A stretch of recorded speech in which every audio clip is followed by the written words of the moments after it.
This is a podcast by the Straits Times. So David, this episode is something that I've actually been wanting to talk about for a while now. It's just that we never got around to doing it. But since last year in November, when Singapore announced that it would be scrapping its original farming target for local food production and coming up with a new set of targets to replace it, I thought that it's timely that we should talk about food security, what countries like Singapore is doing or trying to do about it, and also what this means for global food supplies, not just in terms of staples, but also things like, our fun foods like chocolate and wine and so on. Let's talk about it. Let's not make a meal of it. Oh, well, let's not be mealy-mouthed, I should say. Anyway, sorry. Terrible food puns, we shouldn't be doing that. It's a really good topic, and it affects food and food security, things that people really care about. Welcome to Green Pulse, an environmental podcast series by the Straits Times to provide you with a Southeast Asian perspective to global environmental challenges. My name is Audrey and I'm your co-host. And my name is David and I'm the other co-host.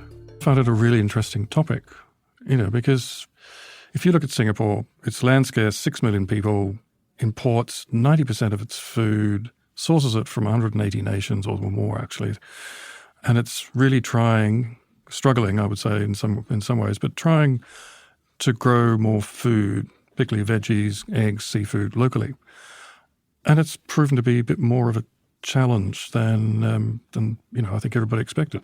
And we have the onslaught of climate change, which is affecting all agricultural production around the world.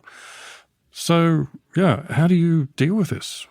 Yeah, so I think you're right in that we import most of our food from so many different countries around the world. But I think during COVID-19, our reliance on imported food really hit really close to home, right? When there were supply chain breakdowns, there were cases where because of various supply chain issues or lockdowns, veggies from Malaysia couldn't come into Singapore. Sometimes we saw cases of like bird flu outbreaks, and that really impacted the amount of eggs that could be imported into the country. So that really highlighted how, diversification of imports is an important part of our food security strategy. Local production should be as well, producing food, growing food locally in Singapore. But look at how congested our country is. About 1% of our land is set aside for agricultural purposes. So there was this plan, to by 2030, which is like 4 years from now, to grow 30% of our nutritional needs within Singapore's borders. But last year in November, this whole target was scrapped. Previously, the target had been to grow 30% of our nutritional needs for various food groups, such as fish, leafy vegetables, and eggs by 2030. Last November, however, the targets were changed. One of the new targets is for Singapore to, by 2035, produce 20% of the country's consumption of fibre, which includes leafy and fruited vegetables, bean sprouts, and mushrooms. Another goal is for local production of protein, which now comprises both eggs and seafood, to meet 30% of total domestic consumption within the same timeline. The news of this change or this scrapping of the original target did not take us by surprise, because it comes after, so many farms were in the news for closing down, made page one on Straits Times on numerous occasions. And many people were wondering, what's happening with the local farming scene? Why is it that we can't, get our act together on this front? I think what we have heard from our reporters in the environment team have spoken to experts about this, and they highlighted a few reasons. Singapore, given our small land area set aside for farming, there was a large focus on high-tech farming. But then what happened? In 2022, Russia invaded Ukraine, and that caused energy prices to spike around the world. And that would, of course, have an impact on farms, right? The costs go up dramatically. But how much higher can you sell your locally grown vegetables? A packet of one of your Asian greens from Malaysia or China would $1 plus, $2. And I've seen locally grown veggies that could reach up to $5. So would you pay $5 for a pack of veggies? I do. I'd like to buy the leafy spinach in the packets from. I think there are 2 Singapore growers, whichever one's available in my local supermarket. Just because I think it's going to be good quality and just supporting local, and there's also much less embedded CO2, at least in terms of transport anyway. Yeah, but I do think, okay, maybe you are one of the people who are less price sensitive. But for many people, especially people with large families, I think they could really feel the pinch. Yeah, of course, yeah. I mean, that's fair enough too. I mean, if you go to a local wet market like near where I live, Bio Crescent, that's a really good wet market, and you get some really good selections there. So, and you don't really see locally grown leafy greens there because I don't think they do quite so well. Wet markets tend to be a bit more price conscious, and that's where a lot of Singaporeans shop anyway. Yeah. So I do think, these fluctuating energy prices and like cost uncertainty for the farms, when that trickles down to higher costs for consumers, that would definitely affect consumer sentiment. So if farms cannot find customers to buy their produce, that would of course affect their business calculations. Yeah, and you can't expect a government to subsidise food. I mean, these businesses do need to stand on their own. And high-tech farming, building multi-storey farms in industrial areas is a very expensive process. So, especially, rent could be another factor, right? Yeah. Not all farms may be eligible to get like large plots of land under government tender. So sometimes they have to lease industrial spaces from private landlords, and that could cause their rents to go up. So I agree with you. I don't think we should expect governments to subsidize. I mean, we have seen some initiatives on this front, efforts to consolidate output from various farms into a single farmers market brand, so that kind of saves farmers on the need to invest separately in their own marketing and branding. But it is a fundamental challenge for Singapore, and it seems that we don't have the answer yet, right? And all these things that we're talking about, like costs, energy prices, rents, that's just one part of the picture. Another thing that we have heard about in our reporting is like, where is the infrastructure? Farms in Singapore have told our reporters that the lack of infrastructure, such as jetties or food processing facilities for fish farms in the country's southern waters, means that they have to bear these costs on their own, making them less competitive. While the Singapore Food Authority has announced plans for shared facilities, such as a high-tech agri-food hub in Lim Chu Kang, plans have been delayed and updates unavailable. We have not really seen a big picture plan or strategy for our food security and how local production can fit into that picture. Because, as you said, we cannot expect government subsidies to keep these farms afloat. There have been some movements on other fronts. The government has sought to address one of the farmers' pain points, which is the high rate of fish mortalities in local farms caused by low-quality baby fish sourced from overseas. In late 2024, the authorities announced the launch of a national broodstock centre for Asian sea bass and marine tilapia, where the young fishes will be bred. So farms have to find a way to cope in this market environment. But yet, on the other hand, we keep talking about how important local farms are for our food security. Because even though they can't meet 100% of our needs, let's say if anything happens again, like another pandemic hits, we do hope that our local farms can step in to produce locally within that buffer. But we can't expect them only to kick in operations during that period. So how are we going to keep them afloat during the good times? Yeah. I mean, the key is trying to, whatever happens in the world, good or bad, we need to ensure affordable and stable supply of food, be it imports, be it domestically produced. I mean, some places you have large community gardens on rooftops, right? They do that in New York. They do that in parts of Australia and so forth. I think that's definitely been tried here, but it doesn't seem to be something that has been, gets concerted in every single community. Again, because I guess of land constraints. But then New York is very constrained in terms of land, and they seem to do it there. So that's one idea, to sort of distill it more into a community effort rather than a supermarket effort, I suppose, or trying to rely on very limited amounts of land in the north of the country and these high-tech farms. I guess for me, what I feel is missing from the discussion so far is like, yes, we know that there are challenges, but there has to be some overarching strategy or plan. And I don't see that being talked about enough. Yes, there's a lot of focus on the actual problems that individuals' farms face, but then what is the big picture approach to solving this? Right, the food agency in Singapore was like created as a dedicated agency to look at food in 2019. It is 2026. Maybe there's some stuff that has not yet been revealed to the public, but if you compare, this food security target with, let's say, other aspects of climate targets in Singapore, okay, it's not entirely apples to apples, but, Singapore's energy sector, there was a plan for it to reach net zero by 2050. It's also not an easy goal. That's a very difficult goal for Singapore.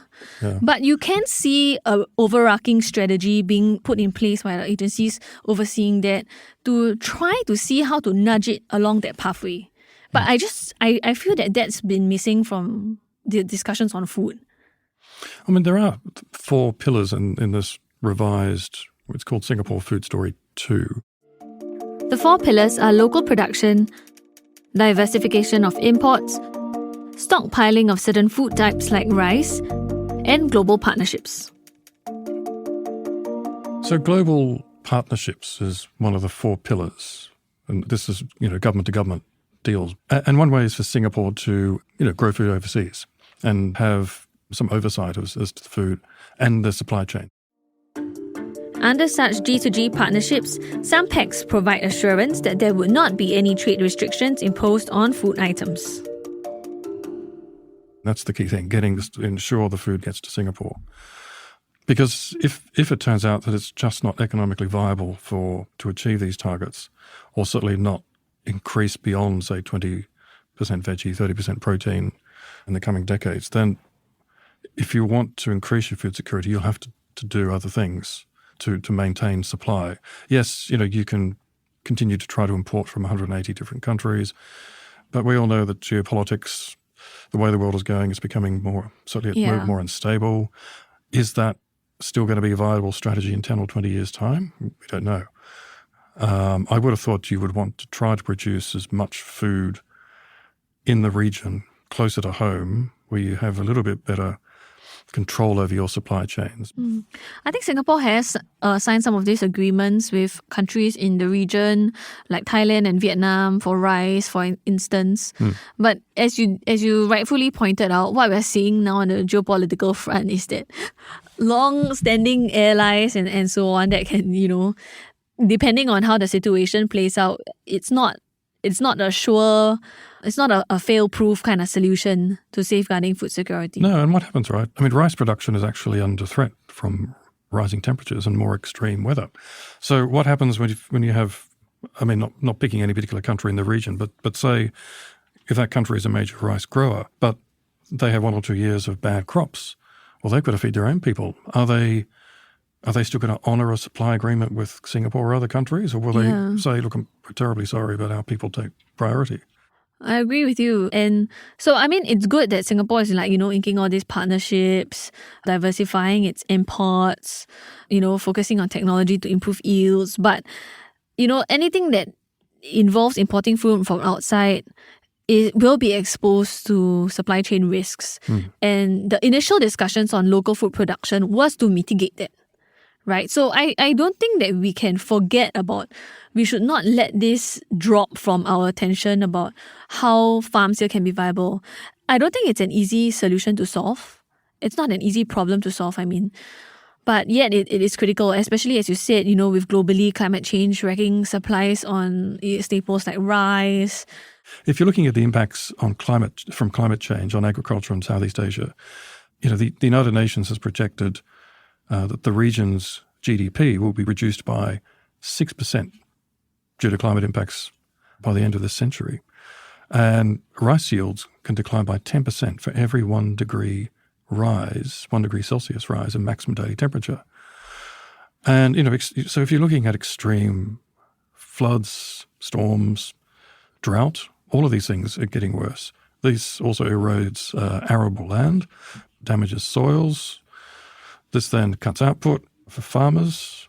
So we're facing quite a crisis here of not only falling output, falling incomes for farmers, Farmers are also getting older because a lot of youngsters don't want to go farming because, surprise, surprise, it doesn't seem to be a very viable sort of job for them, certainly not for the long term. So, and we have a global population of 8 billion and it's growing to what, 9, 10 billion?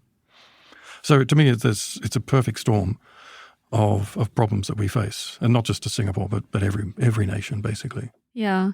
We have read articles from all over the world about how all these food supplies are going to be affected by climate change. And now with the many countries putting climate action on the back burner, who knows how this kind of future would be accelerated, right, going forward. So food is a problem that many people don't really actively try to think or solve about until you face a situation where you run out of it. Or you can't afford it because or you can't afford it. The supplies have dried up, and it's the rich, the wealthiest people can afford to buy it, and that leaves a lot of people left either buying something else or just not being able to afford it. Yeah, but there are solutions.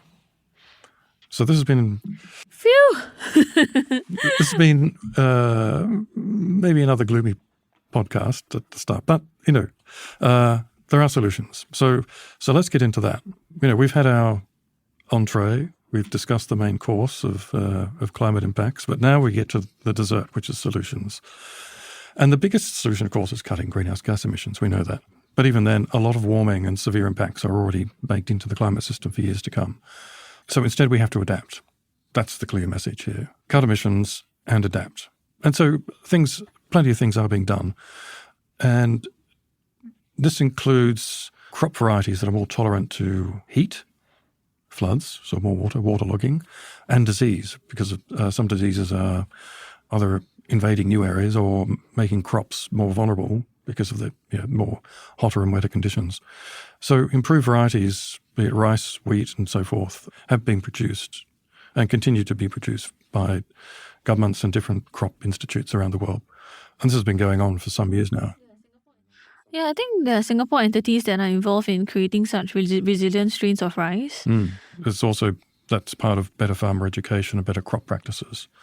And then there's also crop insurance, which is becoming more and more important because as harvests become more uncertain, that makes it difficult for farmers to make to earn a living. So at least if there's some sort of simple crop insurance that will cover at least some of their losses, that means that it's an incentive for them to keep growing food. I think there's also research that's being done to look into food alternatives.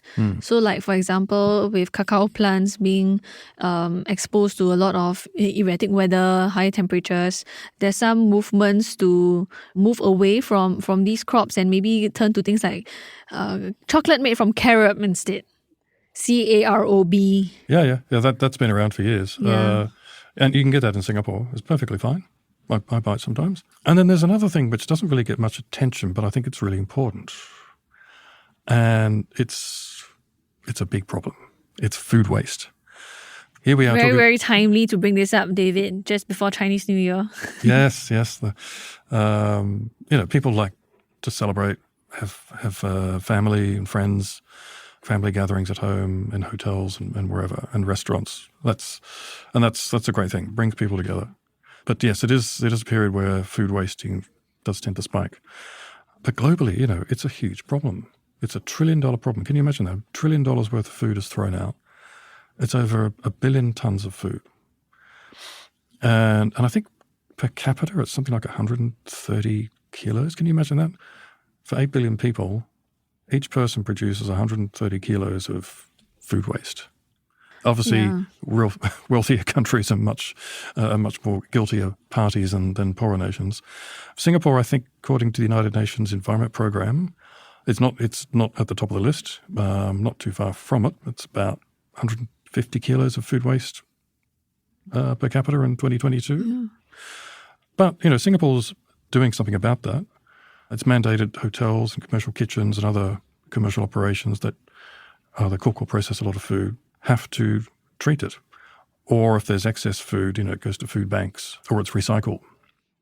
Yeah, and actually food waste is just one part of the story, right? There's also the whole thing about food loss, about the food that goes to waste throughout the supply chain. Like, let's say if a farmer harvests like 100 kilograms of corn, for instance, only a fraction of that eventually gets moved up to, 30-40% losses in some countries, by the time it gets to the supermarket. Yeah. So you're right, tackling food waste, food loss is a big part of the story. Tackling climate change is another big part of it. But if we could just turn everything back down to, this whole concept of food security, the vulnerabilities of countries like Singapore, which is so exposed to supply chain breakdowns, and also the countries where the growing happens itself, all these things could affect the crops that they grow there and how that would have implications on what they are willing to export out. All these have to be factored into account. Yeah. So final thoughts on food security. It's critical. It's important that we think about local food production, because even with diversification, even with international agreements, I don't think that it exempts Singapore or reduces or makes the risk of supply chain breaking down go to zero. So I do hope we see some clearer plans from the authorities on what they plan to do about ensuring Singapore's food security in terms of local production soon. What about you, David? I totally agree. I think we have to try to produce as much as possible within a good financial model domestically, because we never know what's going to be around the corner. Singapore's very exposed to the outside world, particularly with its economy and its imports. And I just think it's a good narrative for Singaporeans and residents to understand that creating food closer to home and not just relying on ships or planes bringing in the food, it's to me it's more of a sense of awareness and a sense of necessity. That to me is kind of part of the story. And I think that's kind of missing to some extent from the narratives we hear from the government. I'm not saying they're not aware of it or they haven't tried, but I just don't really see it as an issue for the community that, hey, look, we need to be more secure. They do it for water. Water's been a great story for Singapore. Why can't it be the same for food? Let's all get together and do something about this. That's a good analogy. Because Singapore also, we don't have any natural water resources, right? And yet we have turned that vulnerability into a strength with our water membrane technology and so on. So let's see how things play out in the future. So Audrey, are you going to start buying Singapore-grown spinach? Actually, I have been. I only buy produce that comes with the red SG logo. I try to do my part to support local farmers, and I do realize that they keep fresher for longer. Like, for instance, if I buy a pack of spinach, as you say, from an imported one, it tends to turn yellow and wilts a bit in my fridge after a couple of days. But if I buy the Singapore one, it can last me more than a week and it still looks fresh. Yeah, because it's come straight from just down the road, right? Yeah. And I think the locally grown produce also, they do make it a point to not use any pesticides. So, that's something I'm conscious about. Well, this has all been wonderful food for thought. And that's a wrap for this episode of Green Pulse. Once again, I'm Audrey Tan. And I'm David Fogarty. You can email us your thoughts on this episode. Links to our articles and how to connect with us on social media are in our show notes. This episode was edited by Hadi Rahim. And if you'd like more updates on environmental news from the Straits Times, don't forget to subscribe to our Green Pulse newsletter on LinkedIn as well. Thank you for listening. Send your feedback to podcast@sph.com.sg. Find us on Apple Podcasts, Spotify, or within our Straits Times app. Thanks for listening.